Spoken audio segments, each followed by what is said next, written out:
Next up is another very important thing when it comes to getting your video seen by people, trying to get exposure to your YouTube channel, and that is your titles, your tags, your keywords, your descriptions. All these things play a huge part in getting your video seen by people.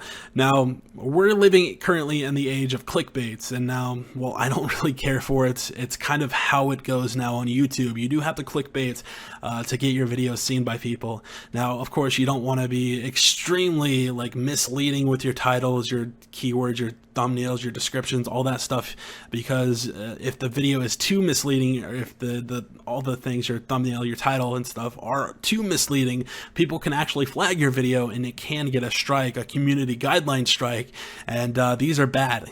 You don't want these.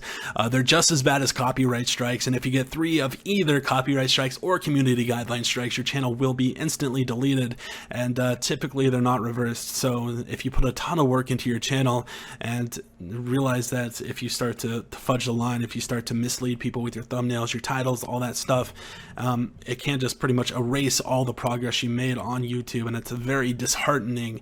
When I first started, I had a copyright strike on my channel, and it scared the crap out of me, and pretty much set me in line from the get-go. And a lot of people have these experiences from the start. They don't really know better.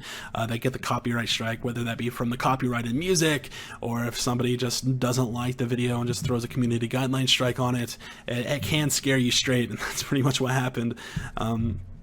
Ever since that first copyright strike I haven't got any since. So it kind of set me up, I guess, for success in a way, but it definitely scared me. So back to community guideline strikes. You do not want to mislead your audience. You don't want to mislead your viewers, because not only does it hurt your channel if they throw a community guideline strike on it, it also infringes on the trust that you have between your viewers and yourself. So don't lie to them. You can clickbait, though. You can try to get people to click on your video, as long as there is some truth to the thumbnail, to the title.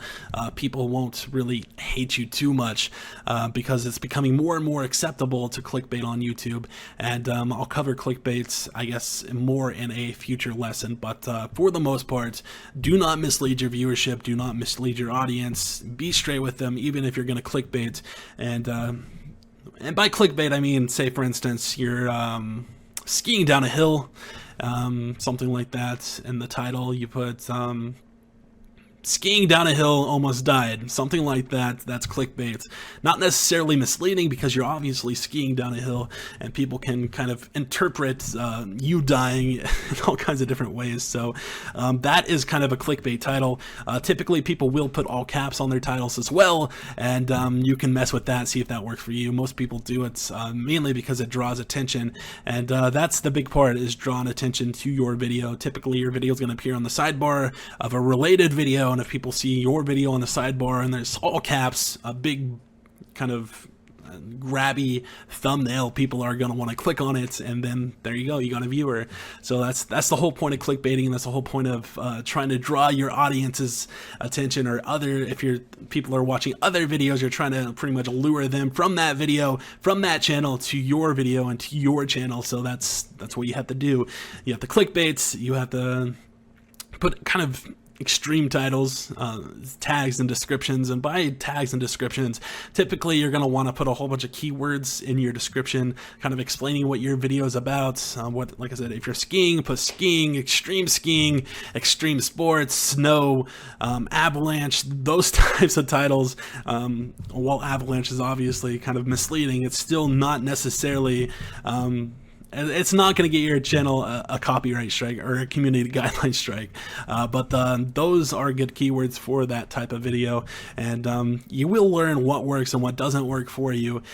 But typically when you put in the tags, you're going to want to describe what's happening in your video. Your description is typically going to be reserved for like your links, whether that be to your social media, your Facebook, your Twitter, those types of things. You want people to click on to get exposure to your social media outlets. And the main reason behind the social media outlets is you can put, when you put a new video out, you can kind of spam those on your social media. And if people weren't checking out YouTube at the time, they'll notice it through the social media and be able to check it out then. And so that's kind of why you want to grow that. Not only that, but it allows you for communication with your viewership. And also if you're doing some kind of giveaway or something like that, it's just good to have communication where you can talk to your fans that isn't on YouTube. It's a good kind of, I guess, fallback option, so to speak, as well. If you're, whatever happens to your YouTube channel, if it gets deleted, if you stop making videos, you can let your people know on the social media. If you make a new YouTube channel, you can kind of transition from that to the point A to point B, that type of thing. So be honest with your viewers. That's what I can't stress enough. Don't lie to them. Don't put any kind of too egregious misleading thumbnails, misleading titles, because not only will your viewers not like it, but YouTube won't like it as well, and you'll find yourself in trouble. And your channel, if it gets deleted, it's going to set you back to stage 1 or point 1 or point B, or I don't know what I'm saying, but you guys know what I'm talking about.